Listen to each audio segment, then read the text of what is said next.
What's up, my wizards? It's Deb from SBMTG on the YouTube.com. Down there we like magic, you know by now.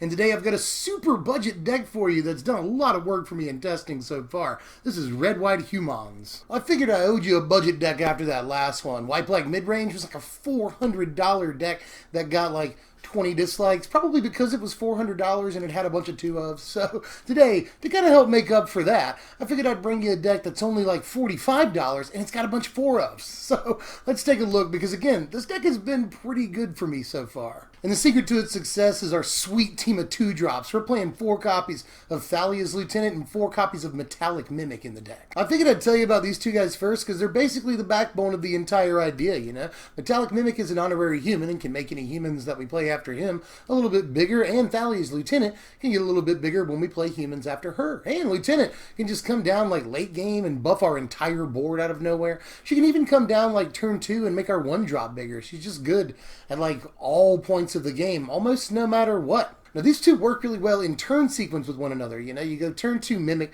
turn 3 Thalia's Lieutenant, and a 1-drop in whichever order you want to play them in. And in this case, you'll get a counter on the Mimic, counter on Lieutenant, counter on the 1-drop, and then another counter to either put on Lieutenant or the 1-drop, depending on which order you played them in. So that's crazy value. On turn 3, you'll get like 2 guys and 4+1/+1 counters distribute them on among 3 creatures. Like, that's an insane play. And we're playing like 4 of Mimic, 4 of Lieutenant, 12 different 1-drops, so it's super easy to make that happen. Bottom line is, all of our best plays are crafted around these 2 creatures, and a lot of our cards stand alone okay on their own, but if we've got either one of these 2 creatures, or God forbid, both of them, or multiple copies of either one of them, then our deck just gets way better, and all of our plays are just incredibly significant all of a sudden. So these 2 are the whole reason to play the deck. Now, I've shown you the 2-drops. Let's back up for just a second and I'll show you the 1-drops, which we're playing 12 of. We want to play a bunch because we want to maximize the value of a turn 2 Thalia's Lieutenant, and because, you know, we're an aggro deck. We want to get in early. We also want to play like turn 3, 2-mana guy and a 1-mana guy. So there's a lot of reasons why we want to play so many 1-drops. Let me show them to you. We're going to play 4 Thraben Inspector, 4 Expedition Envoy, and 4 Town Gossipmonger in the deck. Now, there are cases for red 1-drops here, but I wanted all of our 1-drops to be the same color so we could streamline the mana base in order to get 1 color as often as possible on turn 1 and not have to split between 2 different colors here. So with that in mind, I didn't play Village Messenger and I didn't play Inventor's Apprentice. And I feel like those would be weak compared to what we are playing anyway. You know, Town Gossipmonger is probably the weakest of these 3 cards, but we have to jump through, I think, fewer hoops to get it to 2 power than we would an Inventor's Apprentice or a Village Messenger. So I think it goes in. And there's the fact that it's, you know, the same color as the other 2 1-drops. And again, I don't want to split the mana base on turn 1 so that we can maximize having either red or white. I want to just maximize getting 1 color on turn 1. And with that in mind, Expedition Envoy and Thraben Inspector don't require as much explanation as Town Gossipmonger. You know, Expedition Envoy is the only human in either color that just starts at 2 power without having to like press any switches or jump through any hoops. So auto include there. And Inspector Gadget just gives us a card that we can draw off of, which I think is important in this deck that's going to run out of cards on turn 5 a lot of the time. So you've seen the 2-drops, you've seen the 1-drops. Now let's talk about the 3-drops, because those are at the very top of the curve for the deck here. We're going to play 4 copies of Hanweir Garrison to start things off. Now, Mr. Garrison is tailor-made for both Metallic Mimic and Thalia's Lieutenant. If we swing with Garrison while we have a Lieutenant out, Lieutenant gets 2+1/+1 counters. That's pretty cool right there. And if we have a Mimic out, well, then Garrison creates 2/2/2 dudes when it swings. That's a lot of 2s. But, like, if we go turn 2 Mimic, turn 3 Hanweir Garrison, we put a counter on the Garrison. When he swings in, we essentially get, like, 7 power worth of swing for 3 mana when we have that Mimic out. So, like, that gets out of hand crazy fast. And if we have both Lieutenant and Mimic out with a Hanweir Garrison, it's lights out, man. That's just like absolute insane value, and it becomes way too much for a lot of decks to handle. And honestly, if you just have one or the other out, Lieutenant or Mimic out, and you swing with Hanweir Garrison like twice, you're probably going to win the game. It's just that serious. And by the way, Garrison can do a lot of work on its own, you know, on a naked board, or if you can resolve it against control and you just get a couple of attack steps in with it, then it's going to deal a lot of damage and leave behind a few different creatures that control is going to have a hard time cleaning up. But if you've got either one, Lieutenant or Mimic out, this thing just becomes one of the best cards in the entire deck. And we'll finish off the 26 creatures by talking about the 2 copies of Pia Nalaar in the deck. Well, first of all, the creature type is right. She's a human, so she's good with either Lieutenant or Mimic, there's that. But the Thopter that she produces is actually kind of important for a couple of reasons here. Not only does it fly, gotta get that out of the way, it's like the only flying creature in the entire deck. So there's that, but we can also sacrifice either the Thopter or a clue from Thraben Inspector to remove their best creature from being able to block, which is actually insanely important. Not only that, but she's also a late game mana sink that can of course pump her Thopter or pump Metallic Mimic, which is pretty good, Late in the game we can pump 4 to 6 mana into this thing and make like a 4 or 5 power Mimic, which is surprisingly relevant. But like most Magic decks, we're also going to play some spells. Even aggro, especially aggro decks nowadays play a bunch of spells. So, and we're no different. We're going to play a bunch of removal here, and it's all burn, as a matter of fact. So we're going to start off with 4 copies of Shock, because it's just got so much utility right now, Shock will take out all the small creatures that other aggro decks play. It's a lot of stuff, too, It's the Thraben Inspector, Toolcraft Exemplar, Scrap Heap Scrounger, Inventor's Apprentice when it's not turned on. There's just a ton of stuff that Shock takes out right now. Every, 1 cost or 1 toughness creature in the format, including opposing Metallic Mimics. That's cool. Just Shock is surprisingly utility and takes out Saheeli if we can respond to her -2 with a Shock. So that's also incredibly good. Not only that, but it's reach, late in the game. A couple of Shocks will sometimes spell doom for the opponent. And it's only 1 mana, so we can just squeeze it on top of other stuff, blast creatures out of the way, play other creatures of our own. So just Shock. Shock does so many things right now. I'm very willing to carry all 4 copies of this stupid thing. Never thought Shock would be so good, but here we are. Anyway, we're going to play 4 copies of Incendiary Flow in the deck as well. And I'm surprised this thing is like 90 cents, but this thing is like 90 cents right now. So it obviously, people are catching on that it's quite good.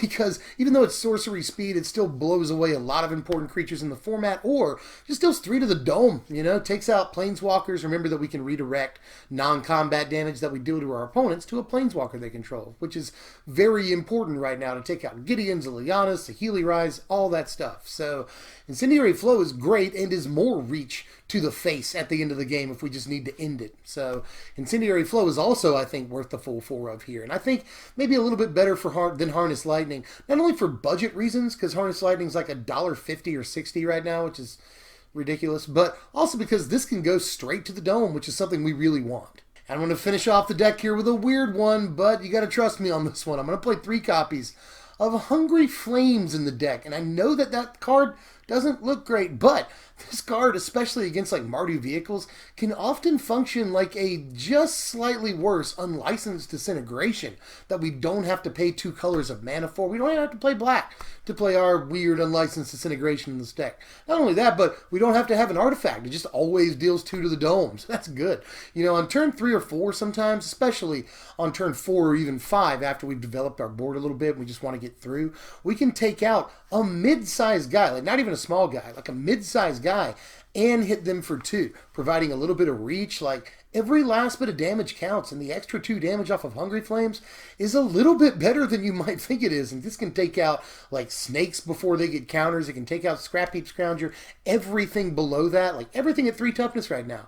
This will just kill. This will just kill and always deal extra damage for you. So I was a little skeptical about Hungry Flames at first, but I decided to go with a 2 of and then quickly increased it to a 3 of because I wanted to see it more than I thought I was going to want to see it. The deck plays 23 lands right here, and they're mostly basics and a couple of 1-ofs. But if you had a couple of bucks, the first upgrade I would suggest to you is to put some dual lands in here. So definitely do that if you've got some extra dough in your wallet. But aside from that, I'm just going to play the 1 Westvale Abbey because even though we're playing 26 creatures, Garrison produces creatures, Pia Nalaar produces an extra creature, I just don't think we're consistent enough to play a bunch of copies of Westvale Abbey, especially with just basics in the deck and no dual lands. So just the 1 copy of Abbey and just the 1 copy of Battlements too, because, it's colorless mana only, and even though it can give our creatures haste, I just don't think it's insane right now. Like, we can lose all of that time and value to a Fatal Push.